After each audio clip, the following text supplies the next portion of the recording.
Bienvenidas, bienvenidos a Cultura al Derecho. El día de hoy vamos a hablar de arte y encuentro con Eduardo Medena, quien es el coordinador ejecutivo del Auditorio Nacional. Acompáñenme.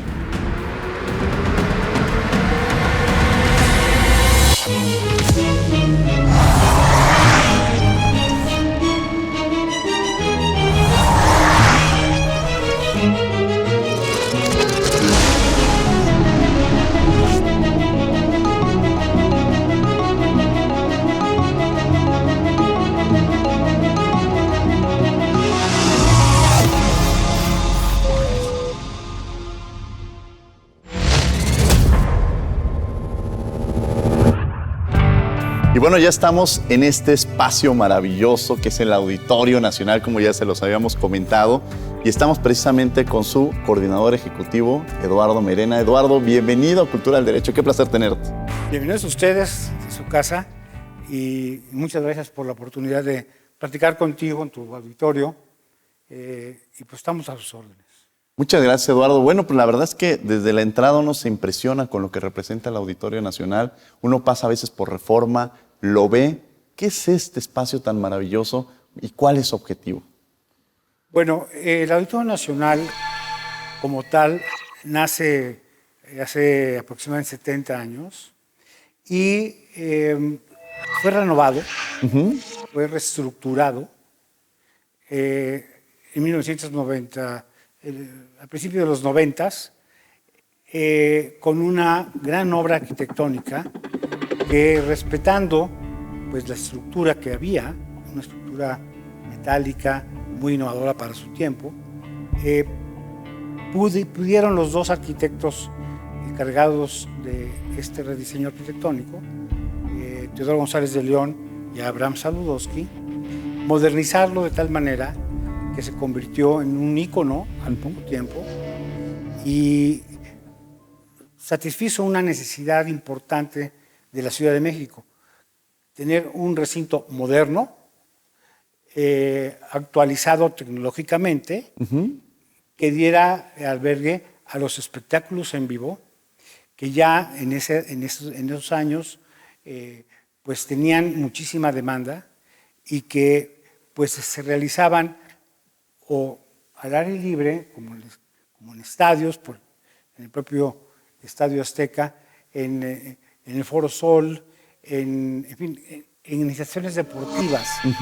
Y habiendo este gran escenario, pues se vio la conveniencia de invertir una cantidad importante de recursos para ponerlo en valor y darle una solución arquitectónica que permitiera cubrir las necesidades de los espectáculos de ese momento, con lo último de la tecnología en sonido, en desalojo, en movilidad, y bueno, pues eso permitió que en esta parte de la ciudad pues muchos artistas se presentaran y se generara un gran movimiento económico y financiero y que complementaba esta necesidad cultural. Nos encontramos en el Salón Teodoro González de León, donde encontramos una de las piezas más famosas del auditorio, llamada Una noche de jazz en el Auditorio Nacional. Esta pieza surge en 2005, cuando el auditorio albergó una gran celebración en torno al jazz, y el artista Yasua Muart hizo dos piezas que retratan la visión del escenario y la fiesta y la música desde dos perspectivas distintas. Esta, que es la primera pieza, podemos ver a todo el público viendo hacia el escenario y bueno, los colores, las pinceladas nos dan esa sensación de fiesta y de cercanía y de celebración que experimenta el público al venir a Auditorio Nacional. En el Salón Abraham Sabludowski tenemos la segunda parte de este cuadro y la diferencia es que está pintado desde el escenario viendo al público. Entonces nos da la perspectiva del artista cuando está parado frente a un foro lleno de gente alegre, festejando y disfrutando de Auditorio Nacional. Cuando tú llegas al Auditorio Nacional, ¿cómo lo ves, cómo lo recibes y cuál fue tu visión de entender hacia dónde tenía que ser los cambios importantes del auditorio? Bueno, ya en esta segunda etapa, iniciada en los 90 con la remodelación arquitectónica, pasaron 25 años hasta 2016 en que me tocó a mí la responsabilidad de dirigirlo y entramos en un momento muy difícil para el Auditorio Nacional porque había caído en una decadencia. La forma de gestión cultural que se le dio en los años 90 tenía varios principios. Que el Auditorio Nacional sea autosuficiente financieramente y que esto sea sustentable. ¿Qué quiere decir esto? Que no dependa del presupuesto público para operar. Que todos sean recursos autogenerados que permitan, primero, pues, financiar la operación. Segundo, ahorrar para los gastos de mantenimiento y de inversión que se requieren, porque la tecnología de estos recintos evoluciona muy rápidamente y hay una competencia. Claro. Entonces tiene que estar muy actualizado. Y tercero, que se generara una importante utilidad para distribuirla entre los beneficiarios del Auditorio Nacional, que son dos entidades. El gobierno federal, a través del Instituto Nacional de Bellas Artes y Literatura, y el gobierno de la Ciudad de México. Por eso es que el auditorio está administrado por un grupo ejecutivo, que yo tengo el gusto de encabezar con un grupo además compacto, no muy numeroso, no somos más de 100,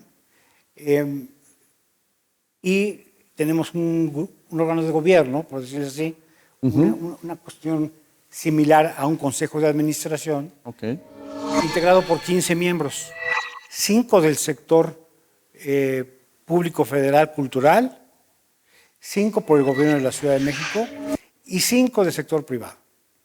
Y esto le ha dado al auditorio una visión empresarial del auditorio, de su operación, precisamente para obtener estos 3/3. Claro. Dinero para mantenerlo en forma, mejor que recién estrenado. Otro tercio para financiar su operación y guardar reservas, tener fortaleza patrimonial. Y otra tercera parte para entregarlo de beneficios a nuestros fideicomisarios.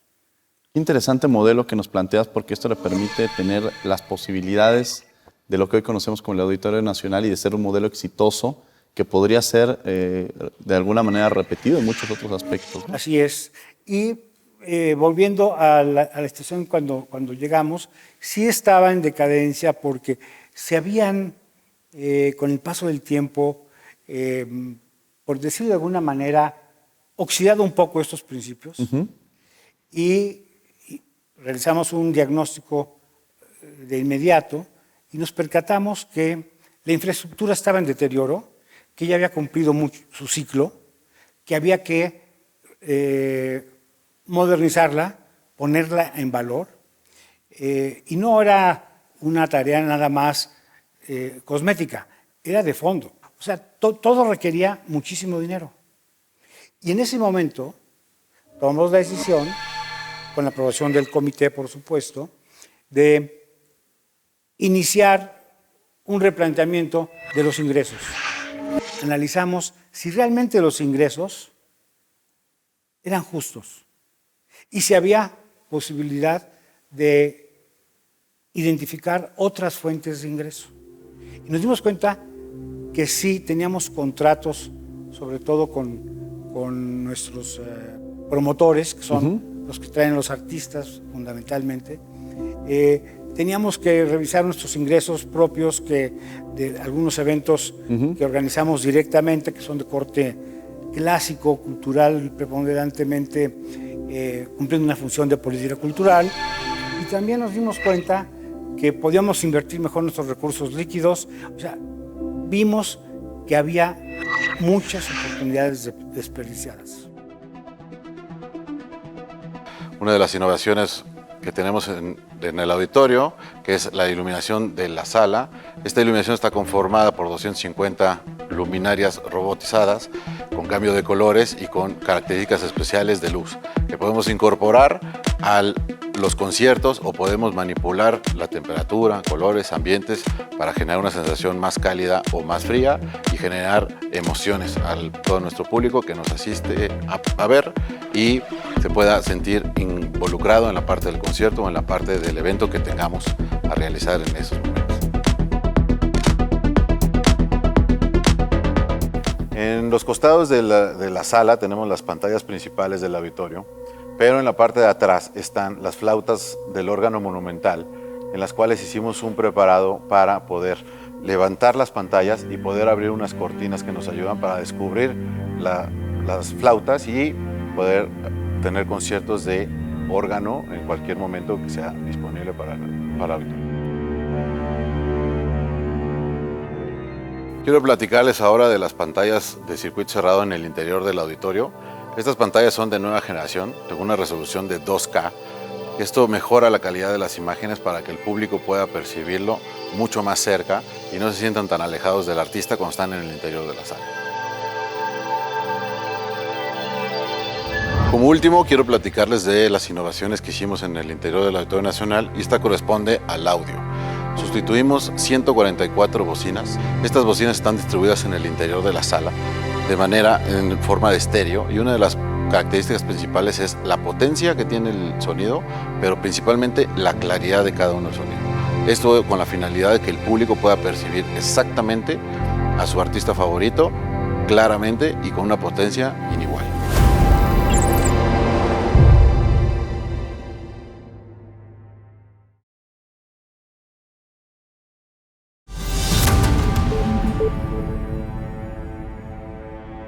Estamos de regreso en Cultura al Derecho, estamos transmitiendo desde el Auditorio Nacional y estamos con su coordinador ejecutivo, Eduardo Mairena. Eduardo, la verdad es que hablamos de arte y encuentro. El auditorio representa eso y cuando llegábamos pasamos por la tienda y vimos el logotipo del Auditorio Nacional que llama mucho la atención. ¿Qué significa este logotipo y qué representa? Bueno, una de las cosas que vimos cuando nos tocó iniciar esto fue que la imagen institucional del auditorio también necesitaba una refrescada, una actualizada. Y anteriormente el logotipo del auditorio hacía mucho énfasis en la parte arquitectónica del edificio, que es muy importante porque finalmente es el envolvente de lo que pasa aquí. Y no obstante que respetamos esa importancia en el nuevo logotipo, nos dimos cuenta que el lema de Centro de Arte y Cultura tampoco era comprensivo y exacto. Había más, o había algo más importante. Y después de muchos análisis con el equipo de trabajo y con asesores externos que nos ayudaron en esto, llegamos a la conclusión de que el Auditorio Nacional en esta visión moderna es el envolvente del arte y del encuentro. ¿El encuentro entre quiénes? Entre los artistas y su público. ¿Y por qué ese logotipo tan abstracto?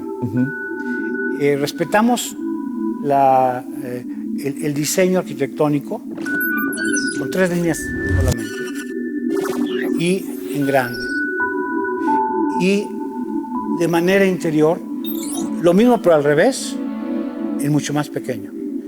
¿Qué quiere decir? Es un símbolo. El grande es lo que ve el público cuando se acerca, cuando viene a este encuentro.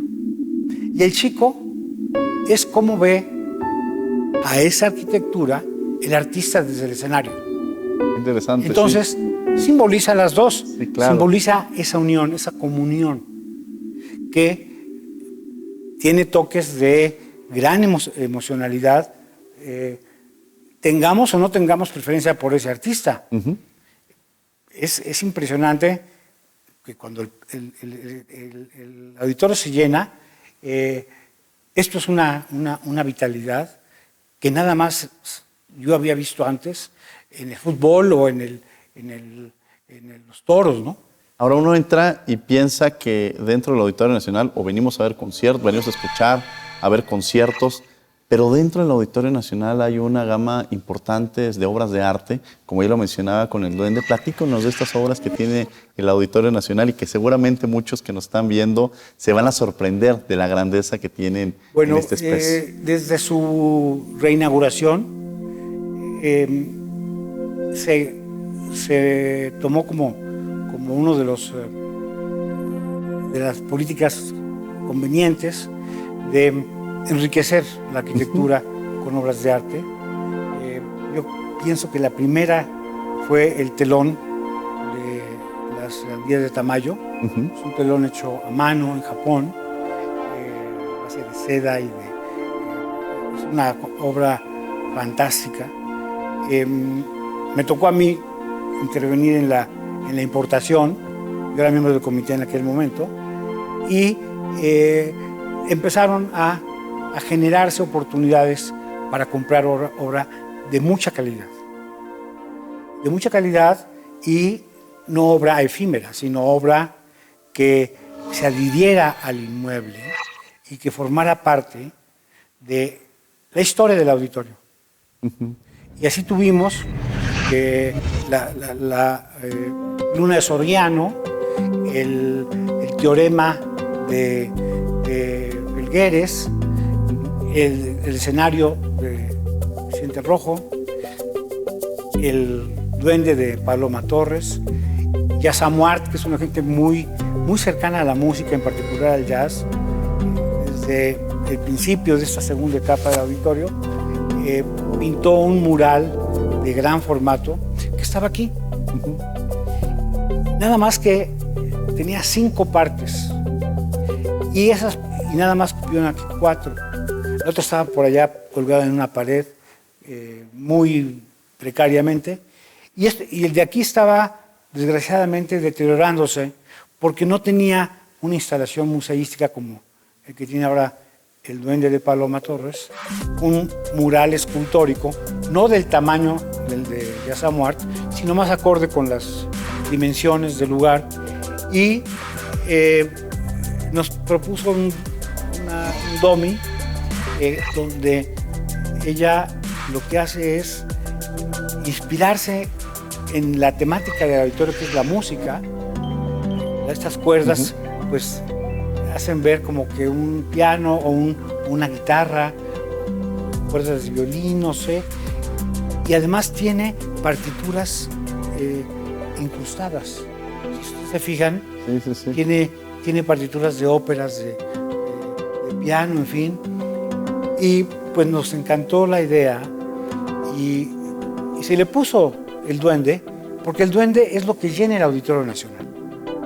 Ese duende que tienen los toreros que vienen, el concepto desde Sevilla, ¿no?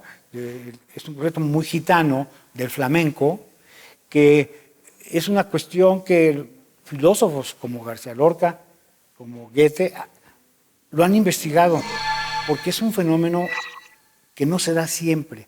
Hay gente que tiene duende, que hace que la gente lo siga de una manera muy especial, que llena los recintos.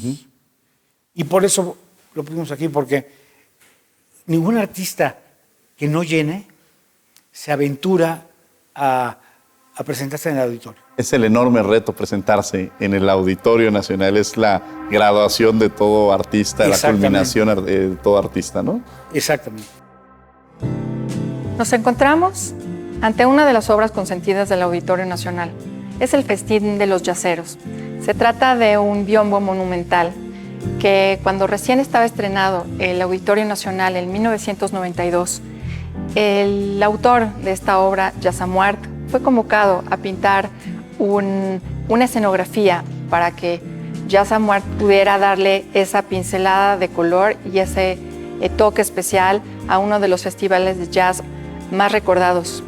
En este gran biombo que tenemos detrás, podemos ver que en sus 7 metros de altura, más de 7 metros de altura, él representa con con trazos vigorosos y electrizantes a grandes figuras de la música.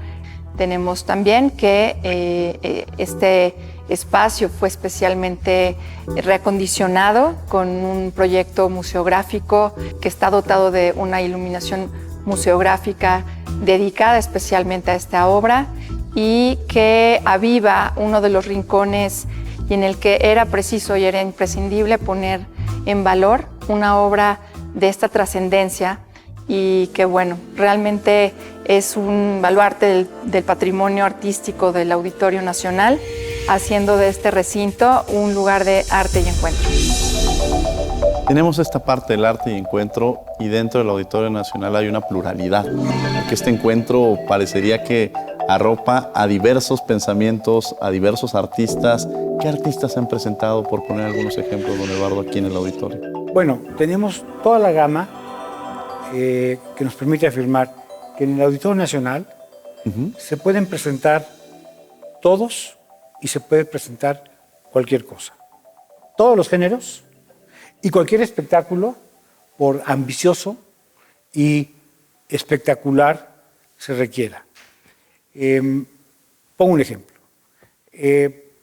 Aquí se presenta en vivo y en tiempo real la función del Met, de la Ópera Metropolitana de Nueva York, en una pantalla gigante, con nuestro nuevo equipo de sonido, y es una experiencia fantástica. Es algo muy distinto a verlo en vivo, pero yo diría que la tecnología que se usa son puros robots, son cámaras robotizadas, y es más, se asemeja más a una película en tiempo real, con una cercanía que no se logra en la sala de conciertos en Nueva York. Uno le ve el color de los ojos a los cantantes, oye su respiración, está dentro de la escena, no está como un espectador, sino que está adentro, como si fuese una obra cinematográfica. Se presentan auditorios, se presentan espectáculos de corte clásico. Isaac Hernández se acaba de presentar con gran éxito. Sería el quinto concierto, la quinta presentación, con 10 compañías líderes en el mundo. Y viene Elisa Carrillo, Luis Miguel, en el 2018 dio 35 conciertos. Y bueno, aquí caben todos. Y tenemos otro espacio que es el lunario. También platíquenos de que a veces unos han conocido el auditorio, pero de pronto algunos también existe este espacio más íntimo, como es el lunario. Es un espacio, ¿no?, como tú bien dices, más íntimo, que obedece a una situación real de la expresión artística que se presente. Tiene un cupo de 500 gentes cómodamente sentadas. Es lo más parecido a un cabaret, de esos del Berlín de antes de la Segunda Guerra Mundial, donde el artista tiene una serie de características que hacen idóneo su espectáculo ahí. O sea, son espectáculos más íntimos. Claro. Y tiene toda la tecnología también equiparable a la del Auditorio Nacional. Tiene el mismo aparato de sonido, tiene la misma marca de pantallas, la misma microfonía, y es un lugar que apetecen muchos artistas porque tiene un gran estacionamiento, porque tiene una muy buena cocina, porque se sirven alimentos, hay mesas. Entonces es muy atractivo. Esta charla ha sido maravillosa, don Eduardo, pero tenemos que continuarla. La verdad es que el tiempo se nos ha acabado en televisión, pero los invitamos el próximo miércoles, la segunda parte de esta plática con don Eduardo Merena, aquí en el Auditorio Nacional. Próximo miércoles a las 7:30, 5 de la tarde, en los diversos horarios que tiene Canal 22. Nos vemos.